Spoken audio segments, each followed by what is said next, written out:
These are the front door panels for the Austin Healey 3000 BJ8 models. We've got two car sets going through here that are both in full leather, so no vinyl whatsoever, it's all leather, and also two different finishes on the leather. So just to show you, the biscuit here is smooth, barely any grain to it, whereas the cherry red is grained there.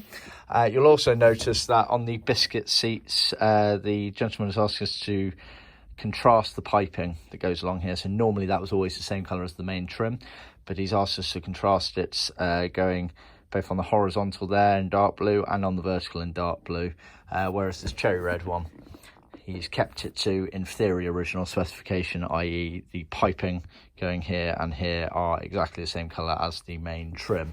So two different approaches, they both look very nice, each to their own really. Obviously we will do whatever you instruct us to do. We're happy to advise as well on what you what we may think is the best option, but basically they're two pairs of leather door panels. Obviously same setup as all the other door panels in terms of the hardboard, the metalwork on the front there, all of the pilot holes here for the door openings and the windows, or the fixing holes, etc. And obviously all finished to the same level of quality that you're used to from us. Always look out for the stamp.